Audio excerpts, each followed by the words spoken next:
প্রিয় ভাই ও বোনেরা, আপনারা সবাই কেমন আছেন?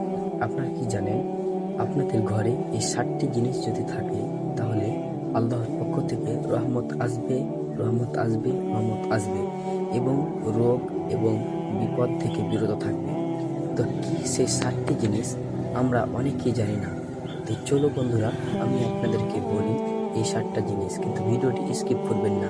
স্কিপ করলে 7টির ভিতরে অনেকটাই কিছু আপনারা ভুলে যেতে পারেন। তো নাম্বার 1, মধু। রাসূলুল্লাহ সাল্লাল্লাহু আলাইহি সাল্লামের কাছে একদিন এক সাহাবী মধু এবং দুধ নিয়ে এসেছিলেন। রাসূলুল্লাহ সাল্লাল্লাহু আলাইহি সাল্লাম মধু পছন্দ করেন এবং মধু নিয়েছিলেন। 1 নাম্বার হচ্ছে মধু। 2 নাম্বার হচ্ছে পবিত্র আল কুরআন। কুরআন এমন একটা পাওয়ার, আপনি যদি ঘরে কুরআন থাকে তাহলে সেখানে খারাপ জিন শয়তান প্রবেশ করতে পারবে না। নাম্বার 3 হচ্ছে আঙ্গুরের রস, জুস। আঙ্গুরের রস খাওয়ার কিন্তু একটা লিমিট আছে। যদি আপনি বেশি আঙ্গুর রস খেয়ে ফেলেন তাহলে মাতাল হওয়ার সম্ভাবনা বেশি। নাম্বার 4 হচ্ছে কালো জিরা। কালো জিরা অনেক উপকারী। রাসূলুল্লাহ সাল্লাল্লাহু আলাইহি সাল্লাম কিন্তু কালো জিরা খেয়েছেন এবং কালো জিরা অনেক রোগের উপকারী।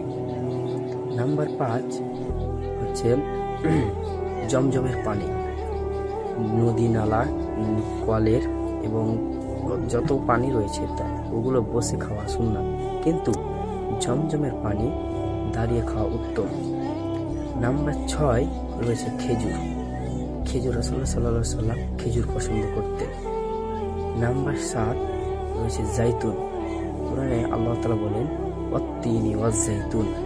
আল্লাহ তাআলা কোরআনে জাইতুনের কসম খেয়েছেন, জাইতুনের ফল। এই 7টি যদি আপনাদের ঘরে থাকে তাহলে ইনশাল্লাহ আপনাদের ঘরে আল্লাহর রহমত আসবে, আল্লাহর রহমত আসবে, আল্লাহর রহমত আসবে। আশা করি আপনারা সবাই বুঝতে পেরেছেন।